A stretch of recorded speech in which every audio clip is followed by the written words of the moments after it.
सोचना है कि इस आत्मा तत्व को पाने से हमारे अंदर सत्य का प्रकाश हुआ। सत्य हम इस मस्तिष्क से, ब्रेन से जानते हैं। जैसे श्री कृष्ण ने कहा है कि इसकी जड़ें आपके मस्तिष्क में हैं।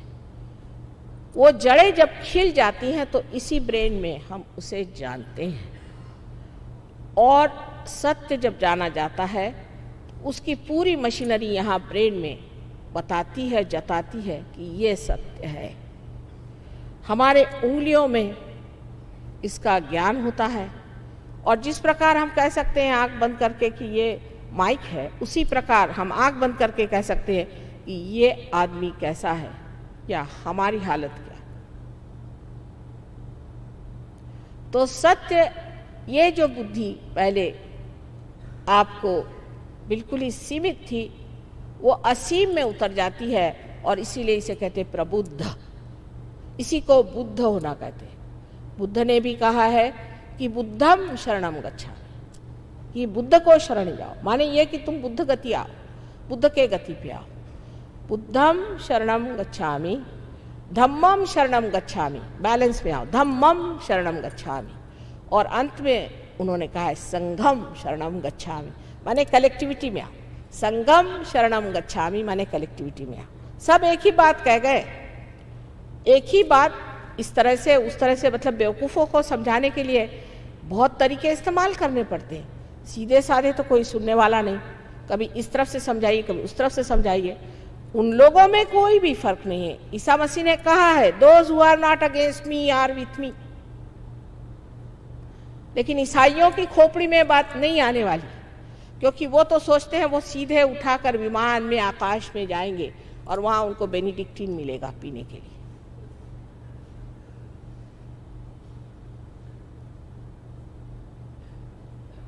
ये जो हमारी दशा है कि हम इस तरह से अंधाकुरण करके और अंधे जैसे इन सब चीजों में बहक रहे हैं।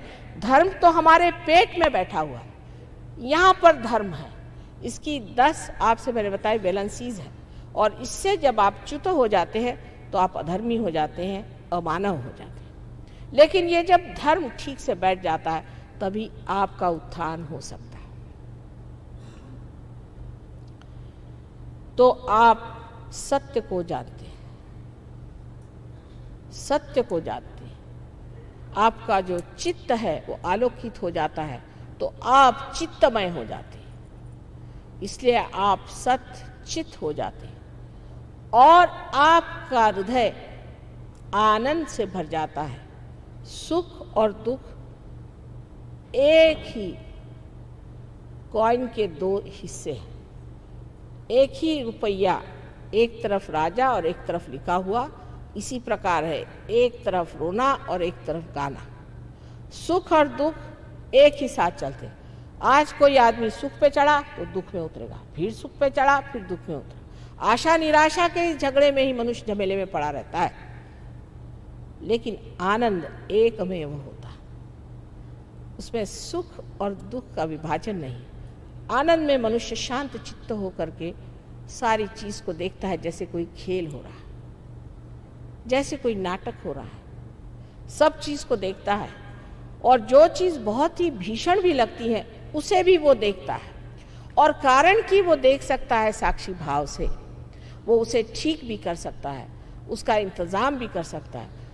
और कारण कि वो एक महान आत्मा है, परमात्मा के सारे गण देवदूत आकर के उस चीज को इस तरह से समेट लेते हैं कि लोग पूछते हैं, अरे बाबा ये कौन था हमारे बीच में जिसने हमें बचाया। एक हमारी सहयोगिनी थी, वो एक बार राहुरी से आ रही थी और उनकी बस उल्टी, तो कहते हैं 3 बार गोल घूम के जमीन पे फिर से चारों पैर पे आ गई। सब लोग एकदम घबरा गए, बच्चे थे सब घबरा गए। ड्राइवर घबरा के भाग गया और चाबी गाड़ी में थी। तो सब बिल्कुल जब देखा कि किसी को कोई चोट नहीं आए, कोई क्षति नहीं आए, सब हैरान।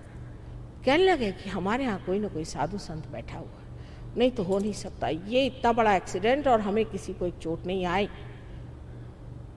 तो देखने लगे तो मेरी अंगूठी पहने हुए थे। वहाँ महाराष्ट्र में तो लोग मुझे जानते हैं, हाँ आप ही हैं, आपके वजह से। तो उन्हीं के पैर पे आने लगे। उनका मेरे पैर पे मत आई, फिर एक साहब को ड्राइविंग आती थी, वो गए, उन्होंने ले जा करके और गाड़ी ऊपर लाई और वो सीधे सीधे फिर बम्बई पहुंच गए।